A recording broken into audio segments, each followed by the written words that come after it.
Chapter 3. తప్పిపోయిన సోదరుడు. ఆకలి. అలసిపోయాను. చనిపోతున్నాను. దక్షిణం వైపు వెళ్లిన కోతులకు వేరే ఏమీ తోచలేదు. 1 నెల గడిచిపోయింది. సీత ఎక్కడ ఉందో వారికి తెలియదు. ఆమె బతికే ఉందో లేదో వారికి తెలియదు. ఆకలితో అలసిపోయిన కొన్ని కోతులు మిషన్ ఉద్దేశ్యాన్ని ప్రశ్నించడం ప్రారంభించాయి. మనం స్త్రీ కోసం వెతుకుతూ మన సమయాన్ని ఎందుకు వృధా చేస్తున్నాము? ఆమె అంత విలువైనదా? మనలో చాలా మంది ఆమె కోసం మన ప్రాణాలను త్యాగం చేస్తారు. ఇవి దిగువ శ్రేణులలో సాధారణ చర్చలు. నాయకులు ఇంకా వదులుకోలేదు. వారి నాయకులు వదులుకున్న రోజు మిషన్ అకాల ముగింపుకు చేరుకునేది. కోతి కుటుంబం దాని మగ జంతువులలో కొన్నింటిని కోల్పోబోతున్నప్పుడు ఆ రాక్షసుడు గుహ నుండి ఎగురుతున్న పక్షిని చూశాడు. అది ఎలా సాధ్యమైంది? అతను తల అడ్డంగా ఊపాడు, కళ్ళు రుద్దుకున్నాడు మరియు మళ్లీ జాగ్రత్తగా చూశాడు. అవును, అది నిజం. ఆశ్చర్యకరంగా, అది జలపక్షి మాత్రమే కాదు, అది తడిగా కూడా ఉంది. గుహ లోపల నీటి వనరు ఉండాలి. జీవితానికి మరియు మరణానికి మధ్య వ్యత్యాసం ఒకే పదం, నీరు. అంతే. శోధన బృందంపై కొత్త ఉత్సాహం అలలు ఎగిసిపడ్డాయి, మరియు వారు సంతోషంగా గుహ వైపు పరిగెత్తుకుంటూ అరుస్తూ వచ్చారు. ప్రవేశద్వారం వద్ద అది సాధారణ గుహల కంటే పెద్దదిగా ఉందని వారు గ్రహించారు. మొత్తం గుంపు ప్రవేశించింది. వెంటనే వారు తమ నీటి వనరును కనుగొన్నారు. వారు లోపలికి దూకడానికి సిద్ధంగా ఉండగా దాని ఒడ్డున కూర్చున్న ఒక స్త్రీని చూశారు. ఆమె ఒక సమాధిలా కనిపించింది. గొప్ప సన్యాసిలా దుస్తులు ధరించింది. ఆమె యోగ ట్రాన్స్ ద్వారా వారి ఉనికిని గ్రహించి ఆమె కళ్ళు తెరిచింది. ఆమె కళ్ళు తెరిచిన వెంటనే వారి ముందు ఒక బంగారు బల్ల కనిపించింది. కోతులు ఇప్పటివరకు చూసిన అత్యంత రుచికరమైన ఆహారంతో టేబుల్ నిండి ఉంది. లెక్కలేనన్ని రకాల ఆహారం మరియు స్వర్గపు పానీయాలు ఉన్నాయి. స్వయంప్రభగా తనను తాను పరిచయం చేసుకున్న సన్యాసి విందును ప్రారంభించడానికి తన చేతులతో వారికి సంజ్ఞ చేశాడు. తన హృదయంతో కోతులు ఆహారాన్ని మృంగివేశాయి. వారు తట్టుకోగలిగిన దానికంటే ఎక్కువ తిన్నారు. ప్రతి కోతి ఆనందంతో నిండిపోయింది. అకస్మాత్తుగా ప్రతిదీ అదృశ్యమైంది. వారు సముద్ర తీరంలో ఇసుక మీద పడుకున్నట్లు కనుగొన్నారు. వారు ఎక్కడ ఉన్నారు? వారు ఇక్కడికి ఎలా వచ్చారు? ఆహారం ఏమైంది? ఆ స్త్రీ ఎవరు? వారికి ఏమి జరుగుతుందో వారిలో ఎవరికీ తెలియదు. వాళ్ళు లక్ష్యం లేకుండా తిరుగుతున్నారు. సహాయం అడగడానికి ఎవరూ లేరు. మళ్ళీ ముగింపు. రోజులు గడిచిపోయాయి మరియు ఎవరికీ ఏమీ అర్థం కాలేదు. గుహలో వారు తిన్న ఆహారం యొక్క ప్రభావం ఇప్పుడు తగ్గిపోతోంది. వారికి మళ్లీ ఆకలి మరియు దాహం వేసింది. ఈసారి వారికి తడి పక్షి లేదు, రుచికరమైన ఆహారం ఉన్న గుహ లేదు. వారు అన్ని ఆశలను కోల్పోతున్నారు. కోతులు సహాయం లేదా జోక్యం కోసం తీవ్రంగా ప్రార్థించడం ప్రారంభించాయి. అంగత్ మాట్లాడాడు, ఇక జీవించడం వల్ల ప్రయోజనం ఏమిటి? నెల ముగియడానికి ఇంకా కొన్ని రోజులు మిగిలి ఉన్నాయి. దురదృష్టవశాత్తు తల్లి సీత ఇంకా కనుగొనబడలేదు. ఎటువంటి సమాచారం లేకుండా మనం ఎలా తిరిగి రాగలం? ఖాళీ చేతులతో తిరిగి రావడం కంటే చనిపోవడం మంచిది. వారందరూ ఆకాశం వైపు చూశారు. వారిపైన ఒక పెద్ద గద్ద ప్రదక్షిణ చేసింది.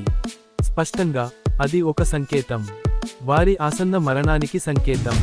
గద్ద తన మొదటి బాధితుడి కోసం వేచి ఉంది. మొదటి బాధితుడు దాని భోజనం అవుతుంది. హనుమంతుడిని చూస్తూ అంగదుడు ఇలా అన్నాడు, ఈ గద్ద రావణుడి బారి నుండి తల్లి సీతను కాపాడటానికి తన ప్రాణాలను త్యాగం చేసిన జటాయువులా కనిపించడం లేదా? రాముడు దహనం చేసిన అదృష్టవంతుడైన జటాయువు. ఈ గద్ద మన పట్ల తన భయాన్ని చూపించిన తర్వాత రాముడు మన శరీరాలను ఎప్పటికీ కనుగొనలేడని నేను ఆశిస్తున్నాను. అంగదుడు ఆ మాటలు చెప్పగానే కోతులు పరిగెత్తడం ప్రారంభించాయి. అంగదుడి సైన్యం ఎందుకు దారి తప్పుతుందో అర్థం కాలేదు.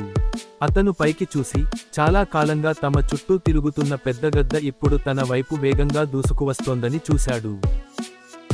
అంగదుడు స్పందించేలోపు గద్ద తన రెక్కలను విస్తరించి అతని దగ్గరకు వచ్చి అతని దిశలో ఇసుక తుఫానును పంపింది. అంగదుడు అక్కడ కూర్చున్నప్పుడు పక్షి కళ్లలో ఎటువంటి దురుద్దేశం లేకుండా ఆందోళన యొక్క చూపును అతను చూడగలిగాడు.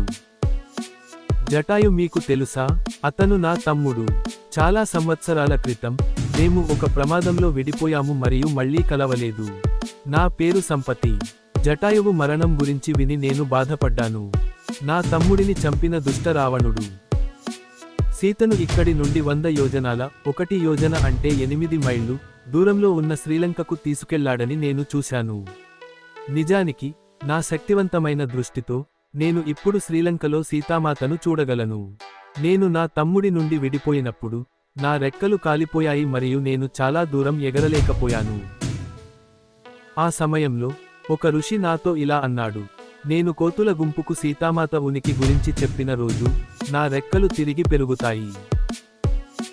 తన సోదరుడిని కోల్పోయినందుకు దుఃఖిస్తూ కోతుల సైన్యాన్ని వదులుకోకుండా శ్రీలంక చేరుకోవడానికి ప్రయత్నించమని ప్రోత్సహించిన సంపతి పారిపోయాడు. అతను వారికి ఒక పరిష్కారాన్ని అందించాడు, కానీ అతని పరిష్కారం వారిని పెద్ద సమస్యకు దారితీసింది. ప్రతికూలతను స్వీకరించడం అంటే ఓటమిని స్వీకరించడం లాంటిది. వజ్రాలను తవ్వడం అనేది తీవ్ర ప్రతికూల వాతావరణంలో సానుకూలతను గుర్తించే కళ. సూపర్ హీరోని సృష్టించడం. ప్రశ్న ఏమిటంటే వారు దీన్ని చేయాలనుకుంటున్నారా లేదా అనేది కాదు, వారు దీన్ని చేయగలరా అనేది. కొత్తగా కనుగొన్న సమస్యను ఎదుర్కొన్న కోతులు ఈ ఆటలో తమ బలాన్ని చూపించడానికి మరియు వారి ఉత్తమ నైపుణ్యాలను ప్రదర్శించడానికి హృదయపూర్వకంగా ప్రయత్నించాయి. ప్రతి ఒక్కరూ మంచి ఉద్దేశ్యంతో జూదం ఆడటానికి వస్తారు, కానీ గెలవడం అనేది మీకు సరైన ఉద్దేశ్యం ఉందా లేదా అనేది కాదు, కానీ మీ సామర్థ్యం మరియు చర్యలు మీ ఉద్దేశ్యాన్ని సమర్థిస్తాయా? ఒక కోతి తాను ఒక ప్రాజెక్ట్ను దూకగలనని చెప్పింది. మరొక కోతి తాను 2 ప్రాజెక్టులను దూకగలనని చెప్పింది. మరొక కోతి తాను 12 ప్రాజెక్టులను సులభంగా పూర్తి చేయగలనని చమత్కరించింది. మరింత ధైర్యవంతుడైన వ్యక్తి 65 ప్రాజెక్టులను ప్రకటించాడు. చివరగా శక్తివంతమైన యోధుడు బాలి కుమారుడు అంగడ 100 ప్రాజెక్టులలో మొత్తం భాగాన్ని తానే పూర్తి చేయగలనని చెప్పాడు. అతని గొప్ప ప్రకటన సైన్యంలో ఉత్సాహాన్ని కలిగించింది. తన సామర్థ్యాలపై నమ్మకంతో సైన్యంలో ఒక ధైర్య యోధుడు ఉన్నాడు. అయితే అతను కానీ ఇప్పుడు ఏమిటి అని చెప్పిన వెంటనే ఉత్సాహం తగ్గింది. సమస్య ఏమిటంటే నేను ఒకేసారి 100 ప్రాజెక్టులను పూర్తి చేసి శ్రీలంక చేరుకోగలిగినప్పటికీ తిరిగి వెళ్లడానికి నాకు ఖచ్చితంగా బలం ఉండదు అని అంగడ కొనసాగించారు. వారి నాయకుడు ఆ రాక్షసుడు ఇతరుల మాదిరిగా కోతి కాదు, ఎలుగుబంటి. నా యవ్వనంలో నాకు ప్రపంచాన్ని చాలాసార్లు చుట్టి వచ్చేంత శక్తి ఉండేది. నిజానికి వామనుడు ప్రత్యక్షమై కాళ్ళు చాచి విశ్వం అంతా చుట్టి వచ్చినప్పుడు నేను ఆ అవకాశాన్ని సద్వినియోగం చేసుకుని 21 సార్లు మొత్తం విశ్వం అంతా తిరిగాను. కానీ నేను ఇప్పుడు వృద్ధుడిని అయ్యాను మరియు నాకు అదే బలం మరియు శక్తి లేదు. 100 ప్రణాళికల సముద్రాన్ని నేను దాటలేనని నేను అనుకుంటున్నాను. కాలం అందరినీ వినయంగా చేస్తుంది. నిశ్శబ్దం ఆవరించింది. అందరూ తమ ఆందోళనలను వ్యక్తం చేశారు, అయినప్పటికీ వారు సహేతుకమైన నిర్ణయానికి రాలేకపోయారు. నిరాశ చెందిన వారందరూ సిగ్గుతో తలలు వంచి తమ అసమర్థత గురించి ఆందోళన చెందడం ప్రారంభించారు. ఆ రాక్షసుడి నాయకుడు ఆ సందర్భానికి సిద్ధంగా నిలబడ్డాడు. ప్రతి ఒక్కరూ తమ సొంత దృక్కోణం నుండి మాత్రమే ఆలోచిస్తున్నారని మరియు ఎవరూ ఇతరుల బలాలను విశ్లేషించడం లేదని అతను గ్రహించాడు. రాక్షసుడు అన్ని రంగాలలో ప్రతి కోతి యొక్క బలాలు మరియు బలహీనతలను విశ్లేషించడం ప్రారంభించాడు. అప్పటికి అతను తన బృందాన్ని బాగా తెలుసు. అతను తన ప్రయోగాన్ని కొనసాగిస్తున్నప్పుడు అతను మాట్లాడలేని కోతిని చూశాడు. అతను తన ఆలోచనలలో మునిగిపోయాడు. అకస్మాత్తుగా ఈ కోతి ఈ అద్భుతమైన ఘనతను చేయగలనని గ్రహించింది. ఆ మూగ కోతి హనుమంతుడు. ఆ రాక్షసుడు హనుమంతుడి పక్కన కూర్చుని తాను మరచిపోయిన విషయాన్ని గుర్తు చేశాడు. తాను చిన్నప్పుడు దేవతలు ఇచ్చిన శక్తులన్నింటినీ సున్నితంగా గుర్తు చేశాడు. అతని అమానవీయ సామర్థ్యాలను గుర్తు చేశాడు. అతని గొప్పతనాన్ని గుర్తు చేశాడు. ఒకరికి గొప్ప శక్తులు ఇచ్చినప్పుడు అతనికి గొప్ప బాధ్యత ఉందని అర్థం. శక్తి మరియు బాధ్యత కలిసి ఉంటాయి. ఇప్పుడు అతను బాధ్యత అంచున నిలబడి ఉన్నాడు కాబట్టి అతని శక్తులు తిరిగి రావడం ఖాయం అని అతను అతనికి గుర్తు చేశాడు. రాక్షసుడు మాట్లాడుతుండగా హనుమంతుడు తన కోల్పోయిన మరియు మరచిపోయిన శక్తులను గుర్తుంచుకోవడం ప్రారంభించాడు. అతని ఆత్మవిశ్వాస స్థాయిలో పెరుగుదల కనిపించింది. త్వరలోనే అతను పరిమాణంలో పెరగడం ప్రారంభించాడు. కొన్ని క్షణాల్లో హనుమంతుడు కొన్ని వందల అడుగుల ఎత్తుకు చేరుకున్నాడు. తమ స్నేహితుడిలో అకస్మాత్తుగా వచ్చిన మార్పును చూసి ఇతర కోతులు ఆశ్చర్యంగా పైకి చూశాయి. హనుమంతుడు గర్జించాడు. చెట్లు వణికిపోయాయి మరియు పక్షులు అన్ని దిశలలో ఎగిరిపోయాయి. కోతి దేవుడు మహేంద్ర పర్వతం వైపు పరిగెత్తాడు. అతను కొన్ని దశల్లో దూరాన్ని అధిగమించాడు. సులభమైన దశలతో పర్వతం ఎక్కి అతను క్షణంలో శిఖరాన్ని చేరుకున్నాడు. దాని శిఖరంపై నిలబడి, రాముడు చిరకాలం జీవించు, జై శ్రీరామ, నేను ఏమీ చేయలేను, నన్ను ఏదీ ఆపలేదు అన్నాడు. నా ప్రభువు లక్ష్యాన్ని సాధించడంలో విజయం సాధించడం నుండి అతను ఒక గొప్ప దూకడానికి సిద్ధమయ్యాడు. తన కాళ్లలో తన బలాన్ని కూడగట్టుకుని తాను నిలబడి ఉన్న పర్వతంపై గొప్ప ఒత్తిడిని ప్రయోగించాడు. పర్వతం అతని బరువు నుండి కుంచించుకుపోయింది. బంగారం, వెండి మరియు అనేక ఇతర ఖనిజాల ప్రవాహాలు వేర్వేరు దిశల్లో ప్రవహించడం ప్రారంభించాయి. పర్వతంలోని గుహల నుండి ఋషులు పరిగెత్తడం ప్రారంభించారు. జంతువులు పీడన బిందువుల నుండి దూరంగా వెళ్లి హనుమంతుడి పాదాలను సమీపించడం ప్రారంభించాయి. అకస్మాత్తుగా హనుమంతుడు పర్వతం నుండి దూకాడు. అతని దూకడం యొక్క శక్తి ఒక చూషణ శక్తిని సృష్టించింది. అది అతని పాదాల చుట్టూ ఉన్న ప్రతిదాన్ని ఆకాశంలోకి లాగింది.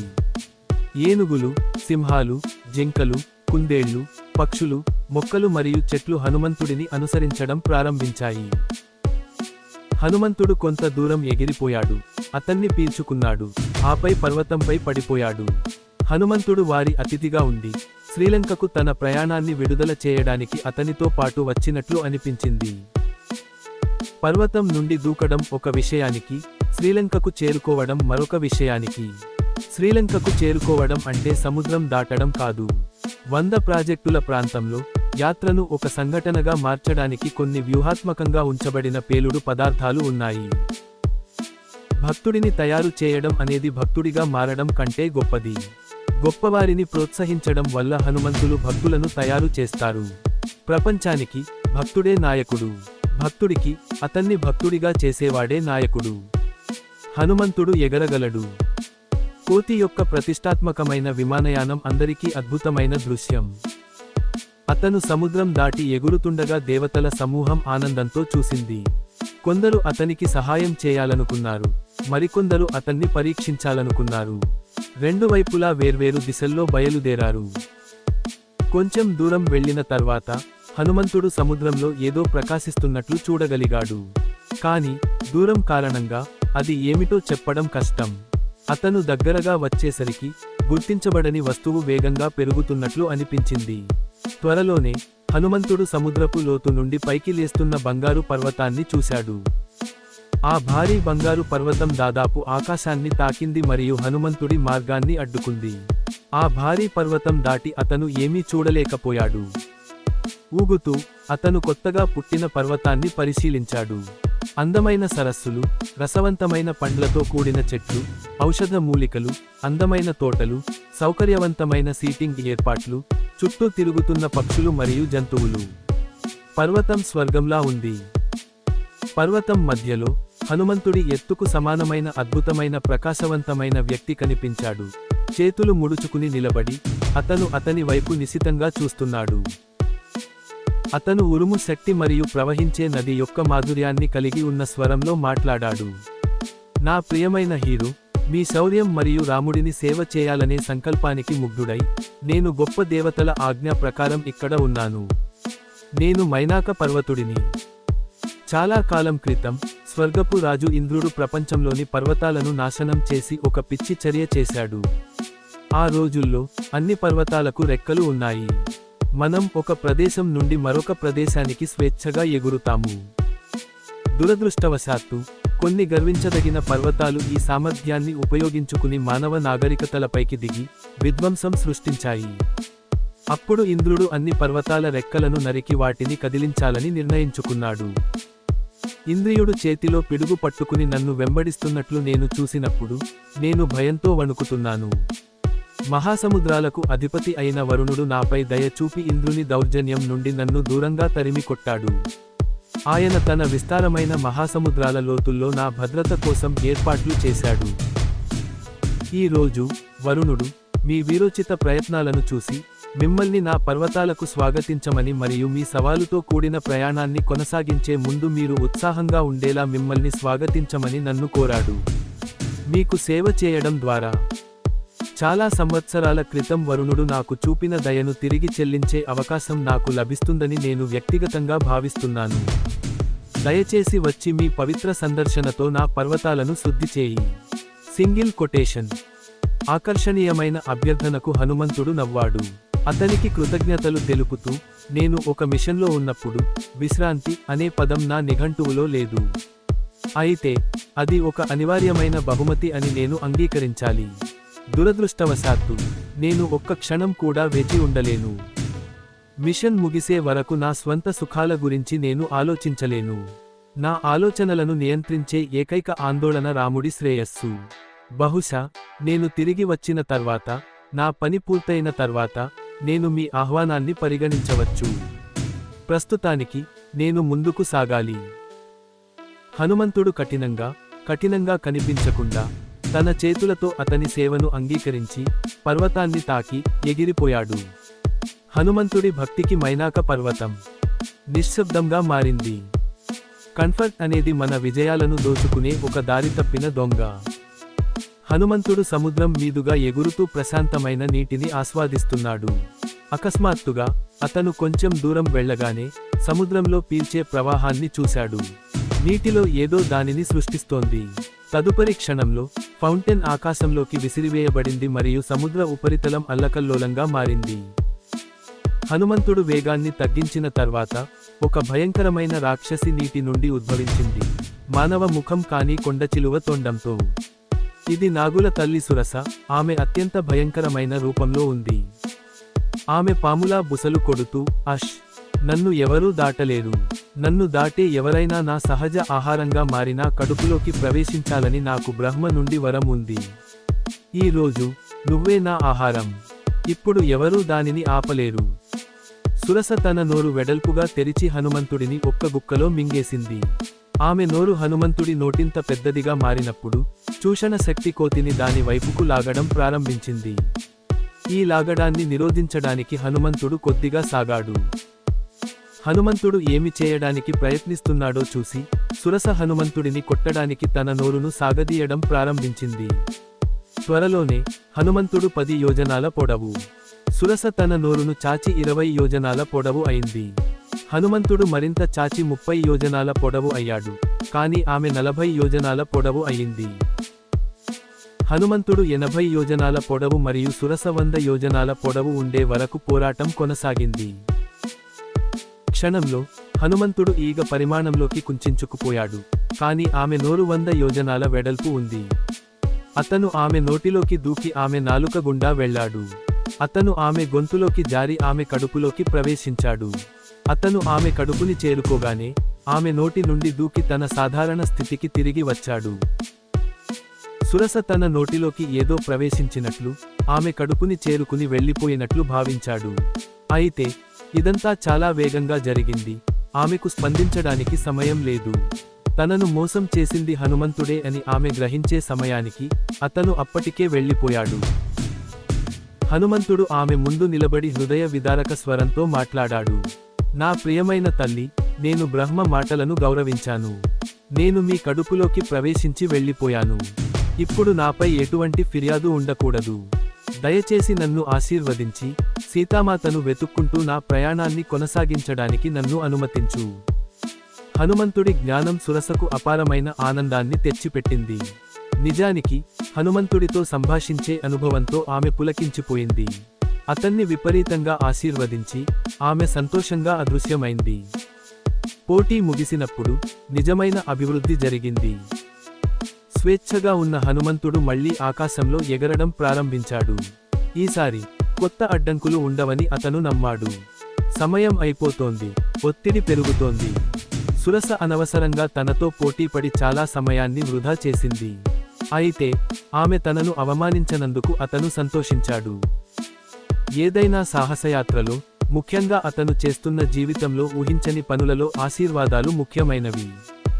అకస్మాత్తుగా ఏదో తప్పు జరిగింది. చాలా తప్పు. అతని మనస్సు వేగంగా పరుగెత్తినప్పటికీ అతని శరీరం స్తంభించిపోయింది. అతను కదలలేకపోయాడు. అతను గాలిలో నిలిపివేయబడ్డాడు. ఇది వింతగా ఉంది. తనను ఎవరో పట్టుకున్నట్లు అతనికి అనిపించింది, కానీ ఎవరూ కనిపించలేదు. అకస్మాత్తుగా అతను కిందకి లాగబడ్డాడు. స్వేచ్ఛగా పడిపోతున్నాడు. ఏమి జరుగుతుందో తన కదలికలను ఎవరు నియంత్రిస్తున్నారో అతనికి తెలియదు. అతను ఏదో కారణం కోసం తీవ్రంగా చుట్టూ చూశాడు. కారణం ఏమిటో అతనికి తెలియకపోతే అతను ఏమి చేయాలి? సముద్రపు నీటిని గమనిస్తూ ఉండగా అతనికి ఆసక్తికరమైన విషయానికి కనిపించింది. అతని సొంత నీడ. ఎవరో తన నీడను పట్టుకుని ఉన్నారు. తన నీడను చుట్టుముట్టిన ఒక పెద్ద చేయి దానిని సముద్రంలోకి లాగుతున్నట్లు అతను స్పష్టంగా చూడగలిగాడు. వెంటనే అది అతనిని తాకింది మరియు ఏదో దుష్ట శక్తి అతని నీడను నియంత్రిస్తూ దాని కదలికలను నిర్దేశిస్తోంది. అలాంటి శక్తుల గురించి అతనికి తెలుసు, కానీ అతను దానిని చర్యలో చూడటం ఇదే మొదటిసారి. అతను వేగంగా సముద్ర ఉపరితలాన్ని సమీపిస్తున్నాడు. అతను ఉపరితలాన్ని తాకిన తర్వాత నీడ లాగేవారు అవసరమైనది చేస్తారని అతనికి తెలుసు. తన తదుపరి కదలికను ప్లాన్ చేసుకోవడానికి అతనికి ఎక్కువ సమయం లేదు. ఎటువంటి హెచ్చరిక లేకుండా ప్రశాంతమైన నీటి ఉపరితలం విడిపోయింది మరియు ఒక పెద్ద రాక్షసుడు నోరు విశాలంగా తెరిచి కనిపించింది. ఆమె లోపలికి ప్రవేశించగానే ఆకాశం నుండి ఉరుములాంటి స్వరం సింగిక అని ప్రకటించింది. హనుమంతుడు వెంటనే ఆ పేరును గుర్తించాడు. సుగ్రీవుడు హెచ్చరించిన రాక్షసి ఆమె. లంకకు చేరుకోవడానికి ప్రయత్నించిన ఎవరికైనా ఆమె చాలా భయంకరంగా ఉంది. లంకలోకి ప్రవేశించడానికి ప్రయత్నించిన ఎవరినీ ఆమె వదలకుండా రావణుడు ఉద్దేశపూర్వకంగా ఆమెను ఆకలితో ఉంచాడు. ఆమె విశాలమైన నోరు లెక్కలేనన్ని పదునైన దంతాలతో నిండి ఉంది. వెంటనే హనుమంతుడు ఈగ పరిమాణంలోకి కుంచించుకుపోయి ఆమె నోటిలోకి ప్రవేశించాడు. తరువాత అతను తన 2 చేతులను చాచి పట్టుకున్నాడు. అతను ఆమె గొంతులోకి ప్రవేశించగానే పదునైన గోళ్లతో కూడిన అతని 10 వేళ్లు ఆమె అవయవాలను కోయడం ప్రారంభించాయి. అతను ఆమె శరీరంలోని ప్రతి మూలలోకి క్రమపద్ధతిలో ప్రవేశించి అన్ని ముఖ్యమైన అవయవాలను చించివేశాడు.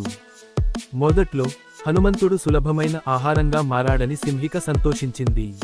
ఆమె అతన్ని జీర్ణం చేసుకోవడంపై దృష్టి పెట్టడం ప్రారంభించింది. అకస్మాత్తుగా ఆమె శరీరంలోని వివిధ భాగాలలో తీవ్రమైన నొప్పిని అనుభవించడం ప్రారంభించింది. ఆమె లోపల ఏదో తప్పు జరిగిందని ఆమె గ్రహించింది. ఆమె ఇప్పుడు వేదనలో ఉంది. కొన్ని నిమిషాల్లో తన పనిని పూర్తి చేసిన హనుమంతుడు తప్పించుకునే ప్రణాళికను రూపొందించాలని నిర్ణయించుకున్నాడు. అతను ఆమె కడుపుని తెరిచి బయటకు పరుగెత్తాడు. అతను ఆమె శరీరం నుండి దూకిన వెంటనే సింహిక కుప్పకూలిపోయింది. ఆమె నోటి నుండి రక్తం కారింది మరియు ఆమె కడుపు పగిలిపోయింది. సింహిక సముద్రంలో మునిగిపోవడాన్ని హనుమంతుడు చూశాడు. వందలాది సొరచేపలు ఆమె శరీరంపై దాడి చేసి ఆమె మాంసాన్ని మృంగివేస్తున్నాయి. సముద్రం ఒక్క క్షణంలో ఎర్రగా మారింది. చివరి అడ్డంకిని అధిగమించి హనుమంతుడు ధైర్యంగా తన లక్ష్యం వైపు బయలుదేరాడు. లంక ఇప్పుడు కొన్ని నిమిషాల దూరంలో ఉంది. కానీ సీత తల్లి గంటల దూరంలో ఉన్నట్లు అనిపించింది. ఇతరుల వైఫల్యం మీ విజయం అని అసూయ పాఠశాల మీకు నేర్పుతుంది. ఇతరుల విజయాన్ని చూసి అసూయపడటం మీ నిజమైన వైఫల్యం అని వినయం పాఠశాల మీకు నేర్పుతుంది. చాప్టర్ 4 త్వరలో.